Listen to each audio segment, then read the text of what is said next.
The New Gate est un MMORPG VR de nouvelle génération qui permet aux joueurs de partir à l'aventure en toute liberté. Mais tout d'un coup, il est devenu un combat à mort qui empêchait les joueurs de se déconnecter. Les joueurs qui ont perdu la vie dans le jeu ont également cessé d'exister dans la vie réelle. Un groupe de squelettes affronte des joueurs sur un terrain vague. Plusieurs joueurs sont abattus par les soldats squelettes et perdent la vie. Une fille est sur le point d'être vaincue dans le jeu lorsqu'un homme lui vient soudain en aide de manière chevaleresque. La fille se demande qui il est, mais il n'a pas le temps d'avoir une conversation sans intérêt puisqu'il élimine les squelettes. C'est un joueur qui continue à se battre dans l'espoir de mettre fin au jeu. Il y a quelque temps, il a laissé ses subordonnés derrière lui pour tenter de réaliser cet exploit. Il leur a promis de revenir, mais peu de temps après les avoir quittés, il s'est retrouvé engagé dans un combat de boss. Le boss tente de l'attaquer, mais il parvient à esquiver l'attaque. Il n'est pas surpris que le boss soit capable d'attaquer rapidement malgré sa grande taille. Il tente d'asséner une attaque fatale au boss mais celui-ci esquive, ne subissant que de légers dégâts. Le joueur décide de se calmer pour ne pas perdre sa concentration et devenir désespéré. Il remarque soudain que les PV du boss se régénèrent et que ses blessures guérissent. Il décide de faire quelque chose et charge le boss. Il tente d'asséner un nouveau coup fatal au boss, mais celui-ci le bloque. La force du coup est telle que le boss perd l'équilibre. Il décide d'en profiter pour lui asséner un coup dévastateur. Le joueur espérait abattre le boss mais celui-ci se remet à guérir. Il décide alors d'en finir une fois pour toutes avec le boss en lui assénant un énorme coup final. Il arme son épée et se précipite sur le boss. Il s'élance dans les airs et utilise son élan pour abattre son épée, réduisant le boss en poussière. Le système de jeu annonce la défaite du boss et remet aux joueurs ses nouveaux titres. Il annonce que les joueurs peuvent maintenant se déconnecter puisque le donjon a été vidé. Le joueur est content d'avoir réussi à vider le donjon. Il décide de vérifier si d'autres joueurs se déconnectent du jeu. Il ouvre le parchemin en ligne et confirme que les joueurs quittent globalement le jeu. Même un autre joueur quitte le jeu et seul son nom reste sur le parchemin en ligne. Shine, le joueur, est le seul qui reste. Une immense porte s'ouvre soudain derrière lui, ce qui lui fait croire qu'il a battu le jeu. Il est absorbé par le jeu et se réveille sur une plaine herbeuse. Il se demande s'il est bien dans le monde du jeu, mais celui-ci semble trop réaliste. Il sait que la technologie VR ne s'est pas encore améliorée au point de permettre la création d'un tel monde. Il décide d'ouvrir quelques fenêtres de jeu, mais il remarque alors que ses statistiques ont considérablement augmenté. Il en conclut que c'est parce qu'il a vaincu le boss final. Il sait qu'il devrait pouvoir se déconnecter puisqu'il a battu le jeu, mais il remarque que le bouton de déconnexion est absent de l'écran de jeu. Il essaie de vérifier le défilement en ligne pour voir si d'autres joueurs sont en ligne, mais le jeu lui indique qu'il n'est pas connecté au réseau du jeu. Il se demande comment il peut se déplacer s'il n'est pas connecté au réseau du jeu. Il se rend compte que le monde du jeu est sa nouvelle réalité et manque de paniquer. Il décide de se rassembler après s'être rendu compte que rester allongé ne l'aidera en rien. Il utilise un objet qui le ramènera à sa base d'origine. En chemin, il aperçoit de nouvelles structures au bord de la route qui n'existaient pas auparavant et il se demande quand elles ont été construites. En arrivant à sa base, il voit plusieurs bandits forcer une jeune fille elfe à les conduire à son maître. Ils entraînent la jeune fille elfe loin de la base car elle refuse de divulguer l'information. La jeune fille franchit une barrière qui déclenche l'apparition d'un énorme monstre. Les bandits s'enfuient tandis que le monstre tente d'attaquer la jeune fille. Shin se précipite pour abattre le monstre et se rend compte qu'il peut ajuster la puissance de ses compétences magiques, mais que les compétences physiques lui font payer un lourd tribut. Il retourne à la base et l'elfe se présente sous le nom de Tiera. Elle demande à Shin s'il connaît son maître, mais Shin ne sait pas de qui elle parle. Elle lui dit que son maître s'appelle Shni et Shin fouille dans sa mémoire pour essayer de se souvenir de quelqu'un qui porte ce nom. Il se souvient soudain qu'un elfe qui était son personnage de soutien porte ce nom et il décrit ses traits à Tiera. Shin demande à Tiera où se trouve Shni, mais elle refuse de lui révéler l'information car il est méfiant. Elle lui dit qu'elle peut garder un message pour son maître et elle lui dit que le coût pour laisser un message est de 1000 jules. Il lui répond qu'il n'a que des jules qu'il sort de sa boîte à objets. Tiera est choquée car seuls les anciens et les rois d'une espèce limitée peuvent utiliser les boîtes à objets. Elle l'informe également que les Jals valent environ 10 milliards de jules, ce qui surprend Shin car il se souvient que les Jals étaient la plus petite monnaie du jeu.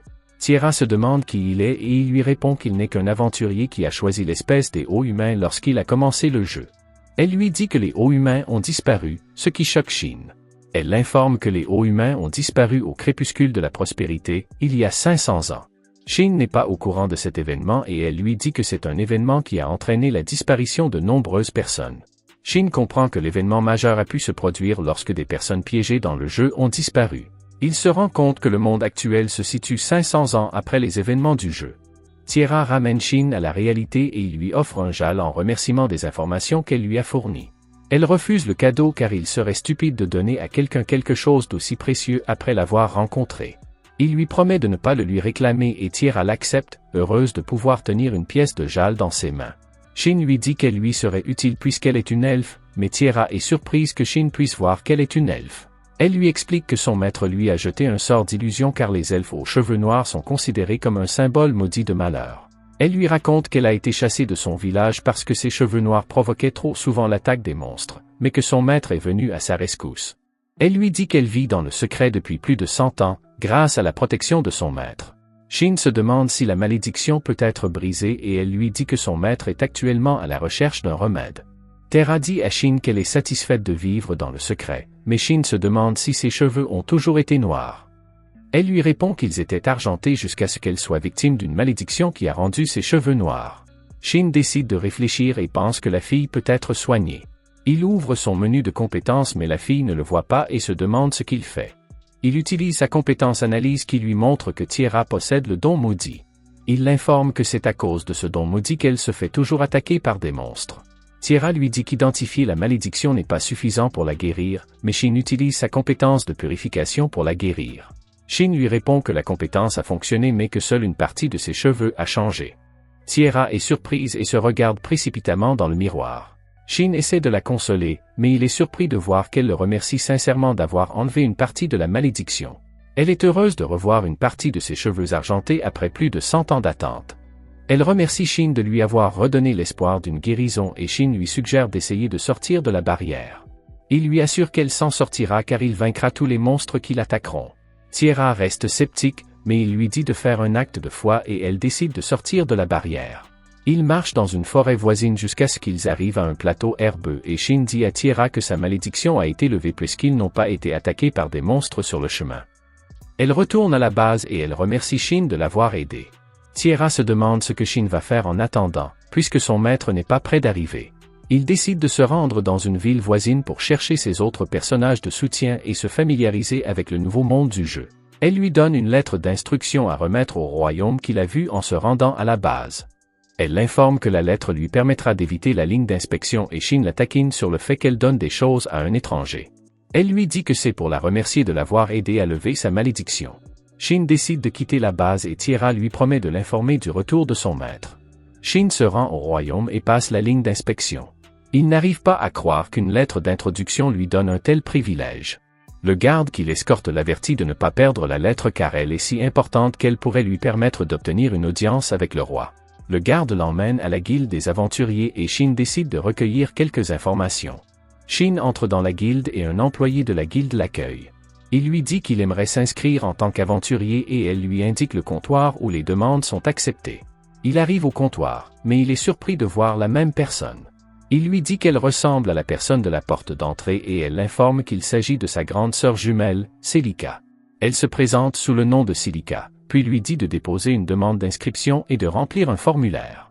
Au bout d'un moment, Shin s'assoit dans la guilde et attend les employés de la guilde. Il n'arrive pas à croire qu'il faille presque une journée pour créer une carte de guilde. Il regarde les autres aventuriers et remarque que leurs armes et armures sont de bas niveau. Il se rend compte que leur équipement est de moins bonne qualité que dans le jeu. Celica s'approche soudain de Shin et le remercie d'avoir attendu le personnel de la guilde. Elle l'incite à prendre une bouchée et il essaie, mais il ne peut pas continuer à manger parce qu'il remarque que Celica le regarde fixement. Elle lui dit qu'elle veut confirmer quelque chose et Shin se demande ce qu'elle veut savoir. Elle lui demande s'il a une lettre d'introduction de sa base et il confirme. Elle lui dit qu'elle veut vérifier son authenticité dans une autre pièce et il accepte de la laisser faire dès qu'il aura fini de manger. Il dit à Celica qu'il ne veut pas rencontrer le maître de guilde alors qu'il vient d'arriver, mais Celica lui dit qu'il est déjà trop tard pour cela. Il se retourne soudain pour voir que le type bizarre de la réception est le maître de la guilde. Celui-ci se présente sous le nom de Barlux et emmène Shin dans une pièce privée. Il demande à voir la lettre d'identification de Shin provenant du sanctuaire lunaire et Shin la pose sur la table. Barlux en sort une autre et la place près de la lettre de Shin, ce qui la fait briller. Il vérifie que la lettre de Shin est authentique mais Shin est surprise par le procédé. Barlux se demande qui a donné la lettre de vérification à Shin. Shin lui dit que c'est Tiera qui lui a donné la lettre et Barlux réalise que quelque chose a dû se passer qui a fait que Tiera n'a pas expliqué le processus de vérification à Shin. Il informe Shin qu'une lettre d'identification est la forme d'identification la plus fiable et que les gens essaient de la voler à des fins malveillantes en raison de son importance. Barlux demande à Shin de détruire la lettre s'il sait qu'il ne pourra pas la protéger, mais Shin lui assure qu'il peut le faire. Barlux est satisfait de la réponse de Shin, mais il décide de tester son habileté. À la fin de la journée, Shin est extrêmement épuisé, allongé sur son lit dans une auberge. Il décide de monter en grade le lendemain, après avoir obtenu sa carte de guilde. Il se réveille le lendemain, déçu de ne pas s'être réveillé dans le monde réel. Shin se rend à la guilde et Celica l'accueille. Elle remarque ses nouveaux vêtements et il lui dit qu'il a décidé de se changer parce que c'est plus facile de se déplacer, mais qu'il a changé de vêtements parce qu'il est un aventurier de bas rang. Celica lui remet sa carte de guilde et lui explique qu'il y a 9 rangs, de SS à S, en passant par A et G. Elle l'informe qu'il peut monter en grade en gagnant des points en accomplissant des tâches et qu'il peut accepter des tâches de 2 rangs plus élevés que le sien. Il lui montre un travail qu'il veut faire, qui consiste à récolter de l'herbe des collines, et elle lui dit que c'est un bon choix pour lui. Il est heureux que les monstres puissent être vaincus avec de l'équipement de bas rang et décide donc de prendre son temps pour trouver de l'herbe. Son détecteur indique soudain la présence d'un monstre dans les environs et il va voir ce qu'il en est. Il repère le monstre et se rend compte qu'il est de haut niveau, ce qui le rend très fort. Il décide d'attaquer le monstre, mais ses attaques ne font que le chatouiller. Il est surpris qu'un monstre mort-vivant utilise une arme légère. Il décide d'enlever sa limite et attaque le monstre, détruisant son cœur en un coup et le mettant à terre. L'épée légère s'envole dans l'oubli et Shin est triste car il voulait l'épée depuis que la sienne s'est brisée après sa dernière attaque. Le monstre laisse tomber une pierre précieuse et Shin décide de la ramasser. Il a maintenant une idée de la façon dont les choses fonctionnent dans le monde du jeu et il est sûr qu'il va s'amuser. L'épée légère atterrit dans le château du roi et les gardes du roi se demandent comment elle est arrivée là. Les chevaliers se demandent ce qu'ils vont faire de l'épée et Dame Rion suggère de faire appel à un expert pour déterminer la composition de l'épée. Elle suggère également de trouver qui a lancé l'épée dans le château après avoir réalisé que la personne qui l'a lancée doit être très puissante. Les villageois observent avec surprise les soldats blessés qui reviennent de leur expédition. Shin se demande ce qui est arrivé aux soldats et un chevalier l'informe qu'ils ont été attaqués dans les bois du nord par Skullface. Le chevalier l'informe également que sur les 12 soldats, seuls 4 ont survécu. Shin comprend que les soldats sont les victimes des débris qu'il a vus dans la forêt. Le chevalier l'informe également que des témoins ont vu une épée sortir de la forêt et s'écraser sur le château, mais que personne n'a été blessé. Le chevalier se demande si Shin est au courant de l'incident et Shin répond aux soldats qu'il était seulement parti récolter de l'herbe de Ilk. Le chevalier dit à Shin de lui transmettre toute information utile, car c'est lui qui est chargé de l'affaire. Shin s'excuse silencieusement auprès du chevalier de lui avoir donné du travail supplémentaire, mais il est heureux que personne n'ait été blessé par l'épée. Shin retourne à la guilde des aventuriers où il est accueilli par Celica. Shin informe Celica qu'il est venu faire son rapport, mais il se demande si l'agitation causée dans la ville est liée à Skullface. Celica l'informe qu'une demande d'extermination de haute priorité a été émise car l'incident s'est produit si près du château. Elle se demande ce que Shin veut rapporter et il lui dit qu'il a vaincu le Skullface Jack. Il lui présente la gemme que le Skullface a laissé tomber, ce qui surprend Celica. Shin l'informe que la tête de mort était bizarre parce qu'elle tenait une épée et qu'elle a pu briser son épée. Celica se jette devant Shin, l'informant qu'un tel monstre n'est pas facile à vaincre. Shin lui dit de ne pas toucher à son espace personnel, se demandant pourquoi elle est si surprise qu'elle en perde ses manières. Elle s'entre soudainement dans la pièce, lui disant de ne pas taquiner sa partenaire à ce point. Elle informe Shin que Celica lui a parlé de lui, mais Celica lui donne de nouvelles informations, lui disant que Shin a vaincu le Skullface Jack. Mais Shin l'informe qu'il ne peut pas le prouver car il n'a pas apporté l'armure du Skullface, qui n'était pas impressionnante. Elle l'informe qu'il ne peut pas mettre la main sur l'équipement parce qu'il n'a pas atteint le rang approprié, se demandant pourquoi Shin ne le sait pas alors qu'il prétend être un aventurier. Elle veut examiner la gemme pour voir si elle contient le mana de la tête de mort et Celica informe Shin qu'ils vont emprunter la gemme. Shin se demande si les Skullface naissent souvent dans la forêt et elle l'informe que les morts-vivants naissent lorsque le mana fusionne avec les rancunes persistantes des morts-vivants. Elle l'informe que de nombreuses personnes ont perdu la vie dans la forêt à cause de monstres et Shin réalise que les conditions sont optimales pour créer des morts-vivants. Elle l'informe que le niveau de mana du premier ne devrait pas être suffisant pour engendrer une phase de crâne, mais Shin se rend compte que c'était un événement rare car la phase de crâne était de 359.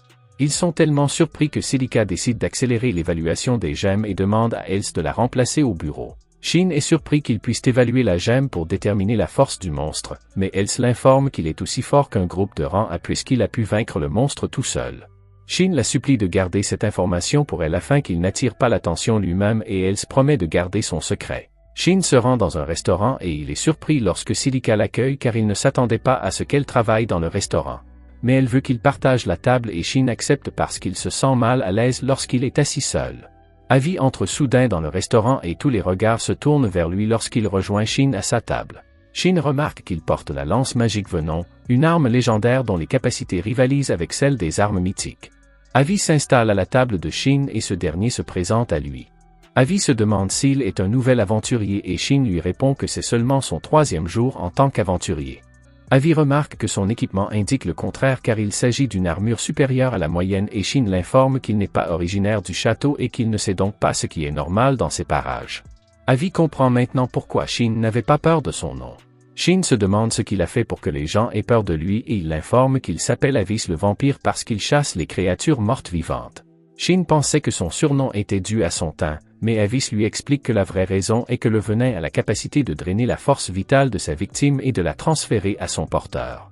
Avi craignait que le venin ne le consume avant qu'il ne s'en rende compte. Celica revient avec leur repas et ils se mettent à table. Le lendemain, Shin se rend à la bibliothèque, car il n'y est pas allé depuis longtemps. Il espère apprendre quelque chose de nouveau en prenant un livre d'histoire sur le royaume. Il se rend compte que le royaume a été créé il y a environ 511 ans, c'est-à-dire à peu près à l'époque où les gens ont disparu. Shin décide d'approfondir ses recherches et découvre que les habitants de ce monde sont les mêmes que ceux du jeu. Shin décide de quitter la bibliothèque parce qu'il a obtenu toutes les informations possibles dans les livres. Barlux convoque une réunion du conseil de guilde et les informe que le Skullface a été tué et que la gemme rapportée par le héros de l'aventure est en train d'être examinée. Les chevaliers se demandent pourquoi le tueur n'a pas pris l'armure de la face de crâne. Ils sont surpris d'apprendre que le joueur ne l'a pas trouvée impressionnante. L'un des chevaliers informe le conseil que l'évaluation a confirmé que la face de crâne était bien de niveau 359. Barlux est heureux d'avoir des précisions, mais il se demande s'il y a des monstres similaires dans cette région. Un chevalier les informe qu'elle a déjà envoyé des soldats dans la région pour enquêter et qu'ils obtiendront leur réponse le lendemain. Barlux sait que les Skullface sont généralement actifs la nuit et il demande aux chevaliers de monter la garde dès que la nuit tombe. Un chevalier se demande quelle arme inhabituelle portait la tête de mort et qui l'a tué. Barlux l'informe qu'il peut parler de l'arme de la face de crâne mais que le tueur veut que son identité reste secrète. Le chevalier veut savoir si l'apparition de l'étrange épée dans le château est liée à la défaite de la face de crâne. Barlux se demande de quelle sorte d'épée il s'agit et le chevalier l'informe que c'est un alliage d'acier magique et de mithril. Il les informe qu'elle a également été enchantée avec des éléments lumineux, ce qui leur fait comprendre que l'épée pourrait être comparable à l'épée royale de leur nation. Barlux se rend compte que l'épée est de niveau légendaire et le chevalier lui dit que sa curiosité au sujet du tueur de tête de mort est justifiée. Shin est assis près d'une fontaine, dépité d'avoir du mal à obtenir des informations. Il mange un peu de pieux et se demande ce qu'il va faire. Il remarque soudain qu'une fille bête le regarde et lui donne du pieux. Il se rend compte qu'il s'agit d'une fille de type tigre, mais elle n'a pas l'air d'une mendiante. Elle se présente sous le nom de Millie et se réjouit que Shin soit un gentil garçon.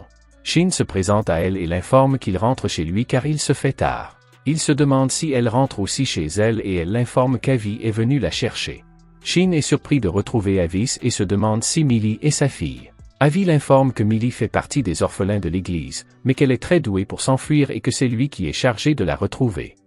Avi veut ramener Millie chez elle, mais Millie court vers Shin et lui demande de l'aider à sauver des renards dans les bois du Nord. Avi ramène Millie chez elle et Shin rentre chez lui en pensant à la faveur que Millie lui a demandée. Il se demande pourquoi elle a choisi de lui demander de l'aide, mais il décide d'y aller quand même puisqu'il n'a rien à faire jusqu'au retour de Shni. Le lendemain, Shin se rend au sanctuaire lunaire et informe Tiera qu'il a oublié de laisser un message l'autre jour. Il laisse tomber une épée et dit à Tiera d'informer Shni de le rechercher si elle reconnaît l'arme. Tiera reconnaît l'épée comme une arme ancienne et Shin l'informe que l'épée s'appelle Blue Moon et qu'elle appartient au monde de Shni. Shin l'informe que seul lui, Shni ou les personnes qu'ils ont désignées peuvent l'utiliser, mais elle informe Shin qu'elle ne voudrait pas la manier car elle a l'impression qu'elle pourrait l'avaler tout entière. Shin commence à lui expliquer la composition de l'épée, mais il remarque qu'elle a mal à la tête en essayant de l'assimiler. Tiera est épuisé parce que les choses n'ont plus de sens quand Shin est là et il s'excuse auprès d'elle. Il veut juste savoir si Shni se souviendra de lui ou non et Tiera décide de conserver les épées pour lui. Il lui remet des lettres et l'informe qu'elle peut les utiliser pour le joindre lorsque Shni reviendra. Il lui explique comment utiliser le courrier, mais elle se demande pourquoi Shin ne peut pas envoyer un message directement à Shni. Shin l'informe qu'il a essayé la nuit précédente, mais sans succès. Tiera se demande si les objets fonctionnent et Shin décide de les tester. Il sort de la base et un courrier apparaît soudain devant Tiera. Tiera l'informe qu'elle a reçu le courrier et Shin est maintenant convaincu que l'objet fonctionne. Shin comprend que le courrier dépend du fait qu'il ait rencontré le destinataire dans le nouveau monde ou non.